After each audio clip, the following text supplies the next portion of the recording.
Welcome back, everybody. Today we're going over these two handguards that you see in my hands right now. We have the Mark 13 here in my right hand and the Mark 14 here in my left hand. The Mark 14 in black here also comes in DDC, which this one is in, and this Mark 13 also comes in black. So you can get them in either color. Variable lengths, I'll put the weights of them in the video as we go on, but it's also important to note that both of these handguards do come with the Geissele Super Precision Gas Block, which is an excellent product. So when you're looking at price, you got to kind of factor that in as well. But what we're going to do today is let the dogs take a look at them, of course, make sure they're good to go, get into the details of them, and discuss what's changed over the Mark 4 and the Mark 8 series, and then what I think of them overall.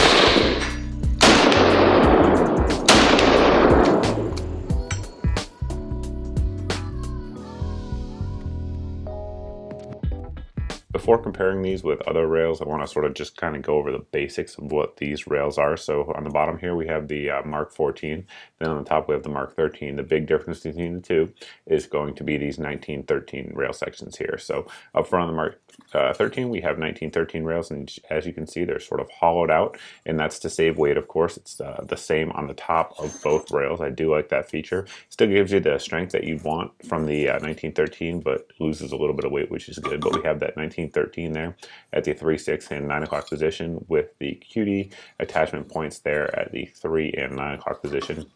As you can see here on the Mark 14, that is absent. So that's really kind of the big difference between the two. Some other things I want to sort of note before we go on both of these, you will actually have the anti-rotation tabs here on the back. This one here was one of the early, I think, first run of Mark 14 rails that came out, and it only had the anti-rotation tabs up here but didn't have the screws. Due to customer demand, all of the Mark 13 and Mark 14 now come with the anti-rotation screws. Now we'll touch on the differences between the older Mark 4 and Mark 8 series versus the 13 and 14 series here. So as you guys can see on the 13 and 14, you're going to have this area filled in back here, and you're not going to have a quick sling attachment point back towards the receiver at the 3 and 9 o'clock position. Rather, it's moved up here to the 1 and 11 o'clock position. So that is different. Another thing that's different here is that the MLOK slots at the 3, 6, and 9 o'clock position are sort of beefed up, and there's material added to it, whereas here on the 13, you guys can see it's smooth, in line with the rest of the handguard. It doesn't stick out like it does here on the Mark 4, so that adds a little bit of weight, or rather saves a little bit of weight, but adds some material in terms of doing so. You can also see that if we sort of rotate these rails around a little bit, the Mark 4 will have the MLOK slots at the 1 and 11 o'clock position running the whole way down, whereas here with our 13 we do not have that. So if you want to run an inline mount or something like that with an MLOK attachment system, the Mark 4 would allow you to do that in an offset position, whereas if you want to do it with the 13, you're going to have to get an actual offset mount because it doesn't have the MLOK attachment points there. Again, that's going to save a little bit of weight versus the Mark 8. Another difference is the barrel nuts. So one thing that's really nice about these is that you don't have to time them. I do have a full install video on the Mark 13 and Mark 14 handguards. If you guys want to know how to do that, you can go check it out. But the barrel nut here is different. This one here is for the Mark 4 and the Mark 8. And this one here is a little bit bigger. It gives you a little bit more surface area for the 13 and 14 to grab onto. That is, in theory, to prevent flex. If you're, really cinching down on, say, a sling or pushing it hard into a barricade or something like that, it's gonna give it a little bit more surface area that it's made it up to, and I think that's sort of my opinion anyway, to compensate for some of the material that's taken out of the actual handguard and sort of negate the weight difference there in terms of strength. With the Mark 8 and the Mark 14, the differences are pretty much the same. So as you can see, again, built up area there at the 3, 6, and 9 o'clock position for attaching those MLOK slots. MLOK rails on the offset 1 and 11 o'clock position. Not the case here on the 14, again, to lighten it up.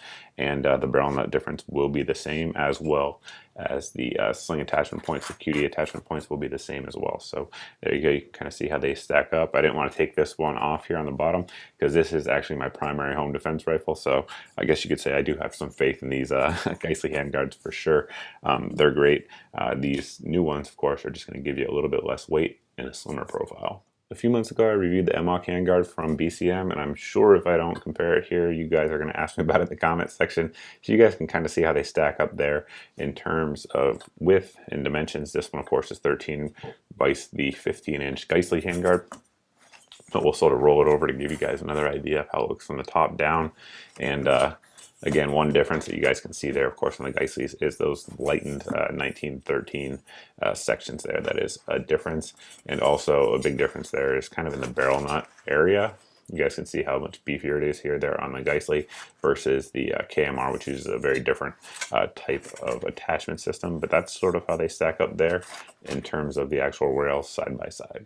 We hit most of the details on the handguards. A couple that I left out are the actual material that they're made from. They're made from 6061 T6 aluminum, and they are hard anodized. Which type of anodizing you get is going to depend, of course, as to if you're getting the black here or if you're getting the DDC coloration. So DDC is Geissele's take on FDE. For those that don't know, it's kind of tan, it's kind of FDE, it's more DDC apparently. So it's their unique color.